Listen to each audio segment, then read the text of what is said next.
Drill and Excel on the Piano, Read Music Like a Pro, Book 4, is for the late intermediate student. I recommend having gone through books 1, 2, and 3, or at least 3 or more years of piano education before diving into this book. It is 165 pages and will take a student probably a year or more to go through, and it retails at $16.95. We'll go through it quickly here. We start out with the assignment pages, note pages, table of contents, and how this book works, which is just like the previous books, where it's in 3 chapters and has 6 parts to each chapter. The writing assignments, which will include a lot of theory in this book, rhythm drills, scales, exercises, special exercises, and 20 original songs per chapter that uses the information in each chapter. And just a real quick recap on the technique. And in the first chapter, it is a recap of books 1, 2, and 3. So I'm not going to go through that in this movie, but if you want to see that, you can refer back to the movies I made on books 1, 2, and 3. So we're going to dive right into chapter 2. Chapter 2, what you need to know. So the new rhythm in this chapter is having different meters. We have different numbers. We have 2, 8, and 16 for the bottom numbers being different. With the top numbers, we have 2, 2 or cut time, 3, 2, 5, 4, 6, 4. With the 8, we did have 6, 8 meter back in book 2. But what's different in this book is the top numbers 3, 7, 9, and 12, and learning to read the 3/8 notes as one big beat. So that is what's introduced in the new rhythm for this chapter.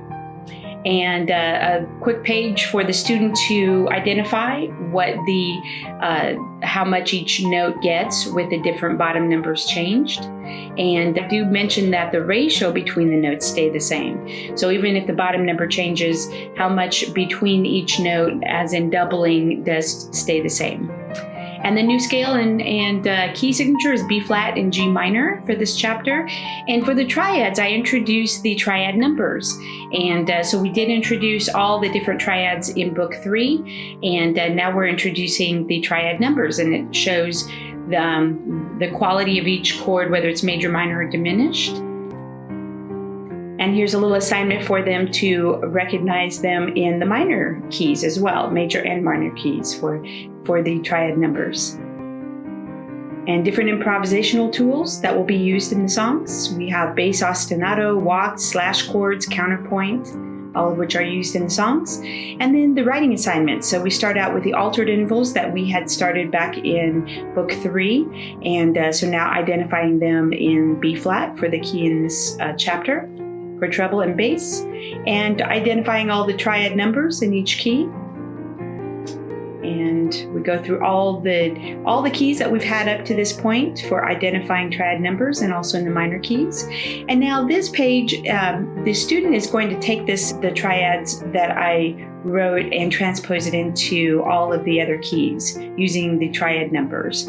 So that's one thing that is stressed in this book, where triad numbers are great for identifying how they sound, and also being able to take and be able to transpose into any key by using the triad numbers. And more transposing, and now doing it in the minor keys for transposing. And write your own song in the key of C major. So we didn't have any write your own songs in book 3, but in this book, I do give the student a chance to write their own chord progression or melody with chords if they want to do that. And then they can take that simple song and transpose it into all the keys that has been given in books 1, 2, and 3, and up to this key, B flat and G minor. And now they're going to play the scales, up the scale with triads. So this is a great exercise drill that I've given to my students for years. And it takes instead of playing the single note of the scale, they're going to play the full triad of the scale in all the keys given up till now, including the minor scales. And now rhythm, we have all the different meters mentioned in the What You Need to Know page, and with 2 on the bottom, 8 on the bottom. And this is a great page right here to teach a student how to count with the big beats. So 6/8 would be just 2 counts per measure, the 9/8 and the 12/8 4 counts per measure. So it is a much better way of counting, especially for the 9 and 12 counts in a measure, to count with the big beats, taking the group of 3 counts as one big beat. So this explains all of that. And more rhythm. So there are 6 pages of rhythm in this book, in this chapter, and then the scale in B flat and G minor, doing it in multiple octaves for both, and the exercises. Book 3, there were the pedal exercises to hold one note while playing the others, and thirds, ascending and descending exercise. This one combines the two, where they're going to do finger pedaling and while doing the ascending and descending thirds. So that's quite a challenging exercise right there for them. And be doing that in all the different keys, and more exercises in all the keys. And then we have ascending fourths with different fingering, and fifths and sixths, what I call my spider exercises, learning how to ascend and descend in fifths and sixths using all the keys. And now independence of fingers. Now back in book 2, I introduced the independence of hands, and that was where the student would play a different volume or staccato legato with each hand. So like the right hand loud, left hand soft, vice versa, and then staccato legato. And now they're going to do independence of fingers. And so that's taking these triads and playing, starting with the top note louder, then the middle note louder, and the bottom note louder, and then doing those with staccato, where the top note is staccato, middle note staccato, and then the bottom note staccato. So this is a great skill for a student to acquire, and be able to do different volumes or staccato legato within one hand, doing it different fingers. This is really important too when you're playing chords in the melody in the right hand, where the top note is usually the melody. So you do want the top note to be louder than the other notes in the chord. So that's a really great skill right there. And then we have the songs, and starting with the first song, as it is the same as in chapter 3 of book 3, where I took a 2-line song and transposed it from major to the relative minor. Now we're doing that same 2 songs in B flat and G minor for this chapter's key, and then that same minor song now in G minor. And our new song, starting with number 3. This song is kind of a fun scale type of a song. And so I think students will enjoy playing this. I had a lot of fun writing it, and I enjoy playing it too. And now I do the same song now in G minor. So I do the relative minor. And then here's a song in 5/4 meter. So getting used to that 5 feel. And another song.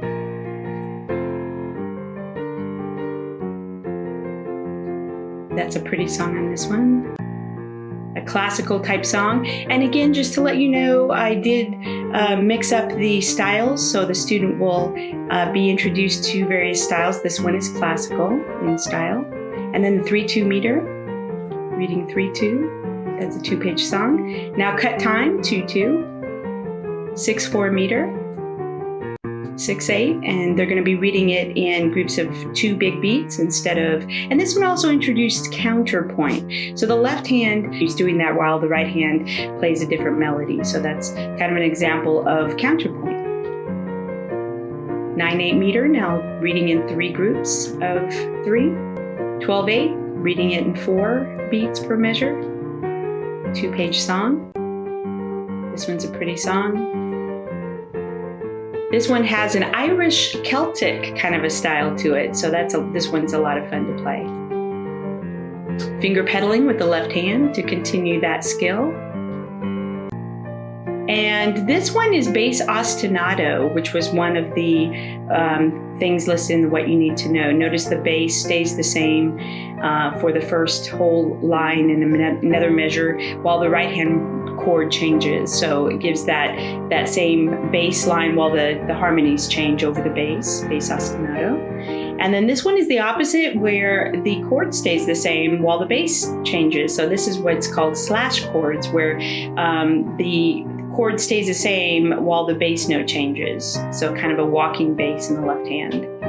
Song 20. And now chapter 3. So in this chapter, in the rhythm, we introduce, back in book 3, we introduced triplets. Now we're going to introduce playing the triplets against either other triplets or even notes. And so playing 2 against 3 and 3 against 4. This is probably one of the most difficult rhythmic things to do, but it has a great effect on the rhythm, a real neat syncopated kind of a feel. So once a student learns how to do this. It's really neat. And I do have this a lot in the songs because I enjoy this kind of rhythm. So we have more of that.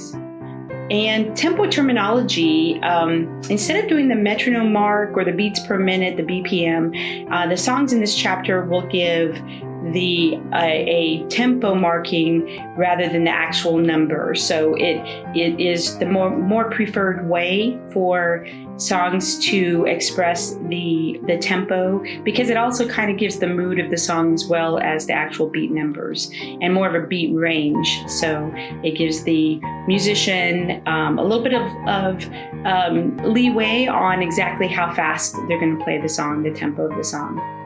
And then hemiola, and this is a really neat syncopated thing too. The hemiola is where it's in 1 meter, but for a few bars will feel like a different meter. So take a look at that. As being a teacher, you may enjoy that little drill there. And then the scale, E flat and C minor, and I do talk about the circle of fifths and the order of sharps and flats. So this is a good information page for your students. They should, by this point, definitely know their keys and the circle of fifths and know all about that.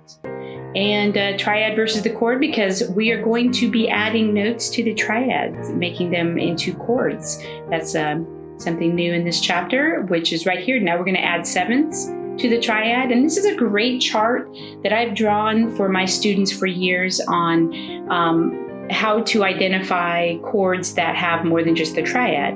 And so I like to dissect it into the triad alone and then that added note. And it makes it easier to identify what the notes are. So notes are in the chord. So this is a great chart to refer back to and show your students. And then it shows all the different kinds of seventh chords. And so a lot of theory in this book. Adding the fourth, adding the sixth. So like a C4 or C6.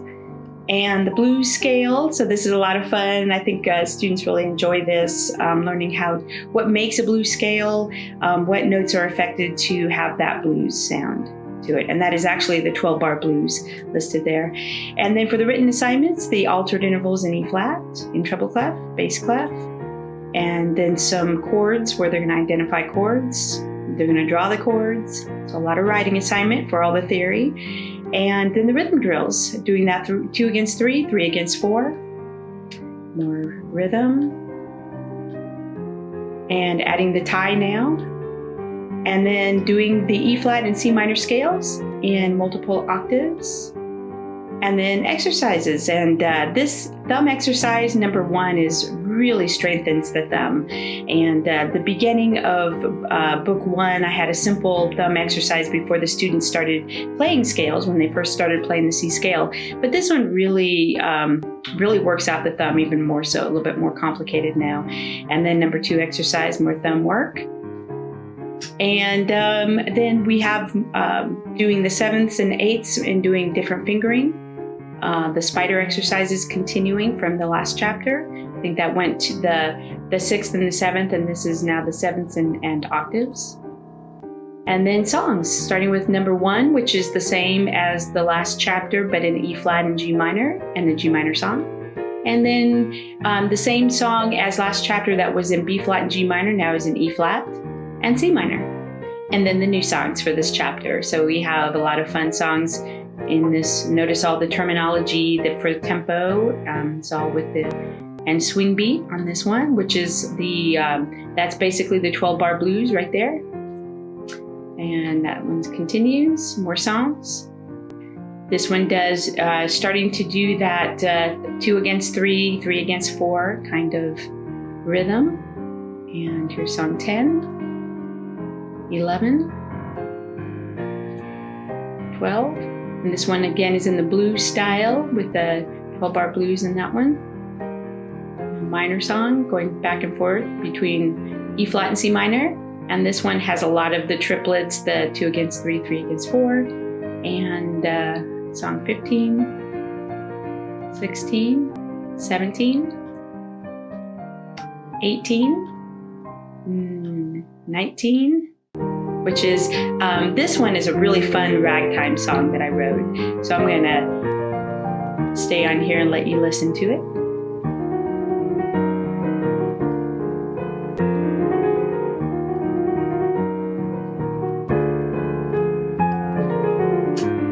last song 20, using a lot of the quarter triplets against even eighth notes.